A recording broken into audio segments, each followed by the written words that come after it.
Salut tout le monde, très urgent et très bonne nouvelle depuis le Burkina Faso et le Niger. Le Burkina sera comme l'Eldorado de l'Afrique. Bientôt, je vais vous montrer une grande surprise. Chapeau au capitaine Ibrahim Traoré. Et bravo au général Tchiani depuis le Niger pour avoir diminué les dédouanements des motos. Je vais répondre à une question. Quelqu'un m'a posé la question, pourquoi le Burkina et le Niger sont en avance par rapport au Mali? Les Burkinabés sont en train de construire des milliards et des milliards pour donner au capitaine. Les Nigériens soutiennent 100% le général Tchiani. Mais au Mali, il y a peu de gens qui soutiennent Assimi. Pourquoi ça? Pourquoi ça? Je vais répondre à cette question après avoir montré la surprise que le capitaine est en train de réaliser. Restez à l'écoute, le débat sera très doux aujourd'hui. Allons-y rapidement. Complexe immobilier Burkindi Business Center, ce projet novateur et futuriste, bientôt dans l'arrondissement 12 de la capitale burkinabé. Un complexe intégré qui allie modernité et transformation véritable de Ouagadougou en un hub d'affaires régional. Burkindi Business Center sera doté d'une mini-centrale solaire pour lui assurer une autonomie énergétique. Burkina Business Center est composé d'un immeuble R+35, 14 immeubles R+15 et un centre commercial. Il y a des voiries, il y a assainissement, il y a la technologie associée à ce projet. Bien plus qu'un projet immobilier, la réalisation de Burkindi Business Center est donc le symbole Voilà, vous avez vu? D'une vision partagée et d'une ambition commune. En permettant ici de pouvoir disponibiliser un certain nombre de bureaux, ça permettra naturellement à l'État de pouvoir faire des économies d'échelle et de pouvoir réduire considérablement les charges locatives. C'est également une façon de pouvoir améliorer et renforcer notre parc de logements. Et je pense que ça participe à notre politique de production également en masse de logements, mais de logements en tout cas d'un certain... Voilà, merci au capitaine Ibrahim Traoré. Au même moment, les gens contribuent partout au Burkina Faso. 4 millions de francs CFA. Plusieurs structures offrent plus de 4 millions de francs CFA au fonds de soutien patriotique. Le peuple burkinabé a eu un président qui écoute son peuple, qui est avec son peuple et qui aime son peuple et non sa famille. Les gens m'ont posé la question. Ah, pourquoi vous les Maliens, vous ne soutenez pas Assimi Goïta 100%? Il y a un étranger qui m'a posé la question. Hein. Il y a un étranger. Je pense que la personne est d'une autre nationalité. Là. Ça vient de l'Afrique centrale, quelque chose comme ça. Là. La personne m'a dit, mais au Mali, au Burkina Faso, les choses avancent. Au Niger, les choses avancent. Même tout récemment, là, comment on appelle là, le général Tchiani, vous voyez, les motos là, vous voyez, le ministre des Transports du Niger a diminué les tarifs de dédommagement des motocyclettes. Après, on va lire ça. Mais je vais répondre à cette question. Pourquoi le Burkina Faso et le Niger sont en avance par rapport au Mali? Quand le capitaine Ibrahim Traoré a fait le coup d'État, le capitaine a mis à l'écart les gens qui ont trahi le peuple burkinabé. Les gens qui ont fait pleurer les peuples burkinabés. Les gens qui ont trahi l'armée burkinabé. Je n'ai vu aucun d'entre eux. Ça, c'est un. De deux. Quand le capitaine a fait le coup d'État, le capitaine a diminué, le capitaine a pris le salaire des capitaines. Avec ça, le peuple peut lui faire confiance. Il a montré que je ne suis pas là pour l'argent. Je ne suis pas là pour les titres. Je suis là pour le Burkina Faso. Je me bats pour le Burkina Faso. Il a diminué les salaires de ses ministres, de tout. Quelqu'un qui fait comme ça, on peut lui faire confiance. Même si le capitaine était au Mali, les Maliens allaient contribuer. Parce qu'on lui fait confiance. Mais quand Assimi Goïta a fait le coup d'État, et regardez s'il vous plaît, le dialogue intermalien, celui qui dirige là, Maïga, oh my goodness, ce monsieur... C'est un vieux, je ne vais pas dire des choses. Je préfère m'arrêter là. Ce vieux-là,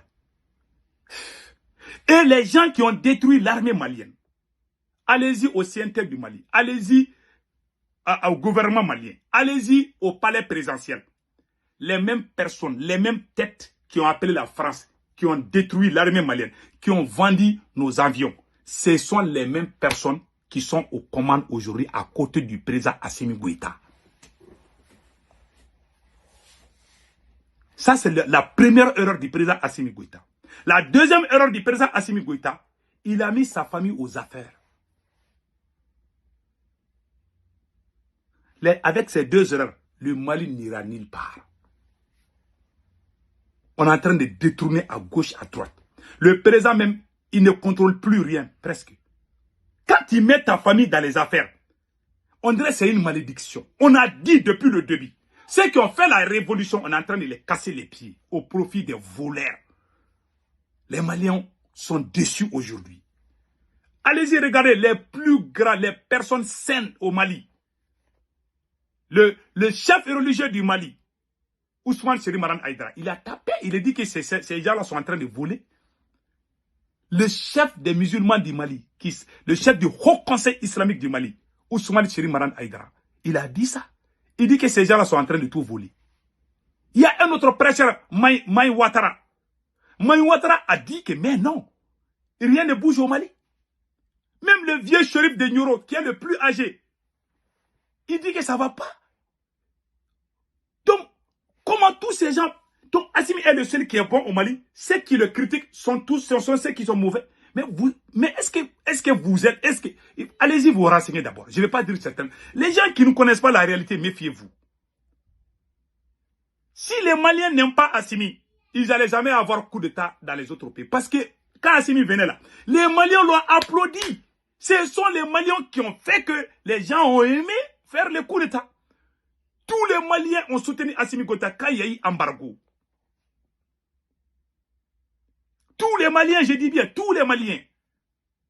Les gens qui soutenaient la CEDEAO contre Assimi Goïta, après la levée de l'embargo, Assimi Goïta a commencé à travailler. Ceux qui étaient pour l'embargo, ceux qui ont soutenu la transition, ont été trahis au profit des traîtres. Au niveau des vlogueurs, des vidéomans, au niveau des activistes, au niveau de la société civile. Il a tout renversé. Même la fille métisse que vous avez, elle a fait organiser des marches contre cette transition. Elle a appelé l'OTAN de venir contre le Mali. Des gens comme ça, ce sont eux aujourd'hui qui sont les conseillers de Assimi Goïta. Comment voulez-vous que le Mali avance? Si le capitaine travaille avec les gens de Blaise Compaoré, là, les Burkinabés ne vont jamais contribuer. On se connaît. Hein? Et regardez l'administration de Assimi Goïta. Ce que moi je dis, personne ne peut dire que c'est faux. Je vais vous montrer une preuve palpable. Voilà la tante de Assimi Goïta. Elle est ministre des Transports. C'est la femme du général Daïrou Dambélé. Le général Daïrou Dambélé est l'oncle maternel du président Assimi Goïta. C'est sa tante. Elle est ministre des Transports. Non seulement elle est ministre, on l'a donné 16 milliards pour le trafic ferroviaire. Et rien n'a bougé. Le train est calé. 16 milliards, elle a bouffé. Elle a créé des sociétés fictives. Elle donne les marchés à elle-même. Demandez aux Maliens. C'est la vérité. Je ne parle pas des voyous qui sont en train de prendre l'argent à côté de la transition. Si vous les demandez, ils vont dire, ah, c'est Boutouara là, c'est un fou. Il est en train de parler. Mais il faut juste observer seulement. Et regardez la route Kaï-Bamako. Rien n'a été réparé. Ça, c'est le travail de la tante d'Assimi Goïta. Les deux erreurs. Assimi Goïta a travaillé avec les anciens voleurs et Assimi Goïta a mis sa famille dans les affaires. Ce sont les deux erreurs qui vont le suivre, qui vont le faire tomber. Et il va tomber. Assimi va tomber, ça c'est clair. Si Dieu existe, Assimi va tomber. Et je sais que Dieu existe, et je sais que Dieu va lui faire tomber. Même si le peuple dit, on veut de lui, Dieu ne va jamais lui pardonner, parce qu'il a trahi. Et regardez, l'oncle du président Assimi Goïta, qui a bouffé l'argent des cultivateurs. Les cultivateurs ont même organisé des marches contre l'oncle maternel. Ça, c'est le petit frère de la maman de Assimi Goïta. Il était ministre de l'ancien régime. Il a été chassé par le président que les Maliens ont chassé aussi. Parce que c'est son oncle, il a fait revenir comme PDG de la CMDT. Ils ont amené de mauvaises qualités d'engrais qui ont tué les gens. Ça, c'est l'oncle. Il n'a pas été auditionné. Il a été auditionné, mais il n'a pas été emprisonné. Il est libre. Voilà le grand frère de Assimi Goïta. Voulez-vous que les Mali avancent comme ça? Les Maliens vont aller travailler au Burkina Faso dans peu de temps. Il y a tellement de galères. Il y a tellement de galères au Mali. Pas parce qu'il n'y a pas embargo contre le Mali. Au moment où il y avait embargo là, le Mali s'en sortait bien. En ce moment, le Premier ministre travaillait. Comment nous on peut détester Assimi Goïta? On n'est pas contre lui. Les Burkinabés contribuent. Pourquoi les Burkinabés n'ont pas contribué pour Damiba? Parce que Damiba n'est pas bon. Et Assimi est pire que Damiba. Si vous aimez Capitaine, Capitaine est bon. Moi j'aime Capitaine. Si on met Capitaine comme président du Mali, je vous jure, même les voleurs du Mali vont contribuer pour aider Capitaine. Il est honnête. Et regardez ce qu'il a dit ici.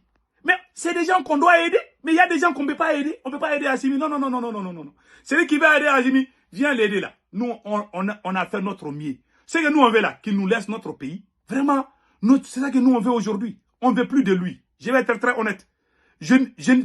Écoutons ce que le capitaine a dit ici. Dites-leur à tous ces peuples qui se battent, il est temps qu'ils disent la vérité à leurs dirigeants.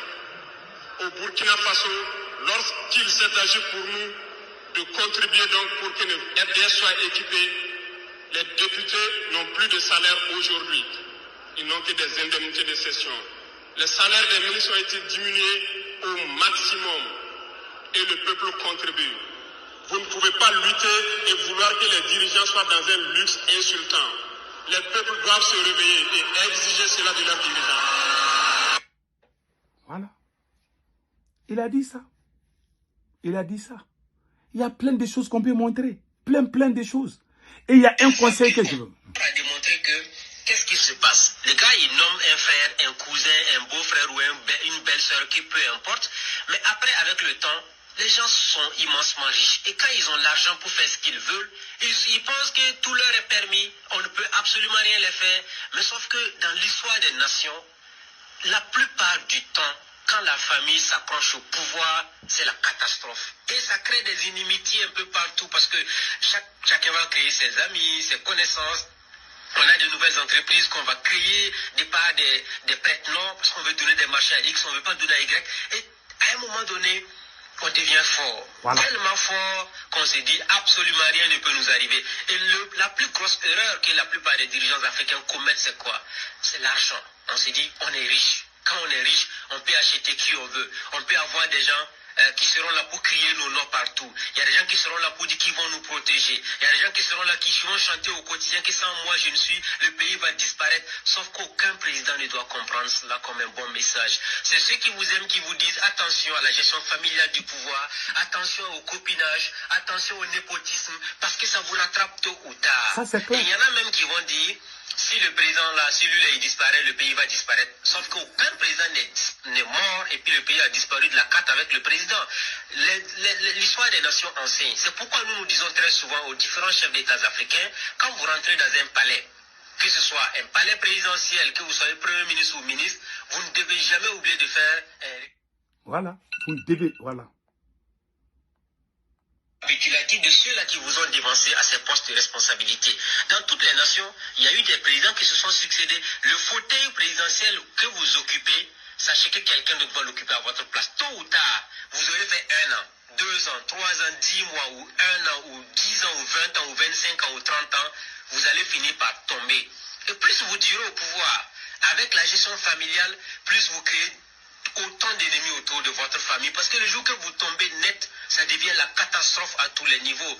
Donc ça doit être une leçon pour les palais africains. Quand on arrive au pouvoir et qu'on sent que les gens vous applaudissent et vous soutiennent, faites beaucoup attention. De la même manière ils vous applaudissent, ils seront également impitoyables avec vous quand ils vont constater que vous avez trompé le peuple à travers votre manière de gérer le pouvoir d'État. Et ça rattrape toujours, et les dirigeants qui ne l'ont pas compris ont malheureusement fini dans la poubelle de l'histoire. Ah oui. Donc on dira éviter le népotisme, séparer la famille du pouvoir pour ne pas tomber dans le même cas que la famille de Ali Bongo. Bien entendu, ça veut dire que celui qui veut mettre sa famille dans les affaires, qu'il crée son entreprise privée. C'est si tout. vous créez votre entreprise privée, ramassez votre famille, les cousins, les familles alliées, ramassez toute votre famille, allez mettre dans votre entreprise, c'est votre problème. Ça n'intéresse personne. Ouais. Parce que là, c'est une entreprise individuelle. Mais prendre le pouvoir d'État pour en faire une affaire de famille, généralement, ça ne marche pas du tout.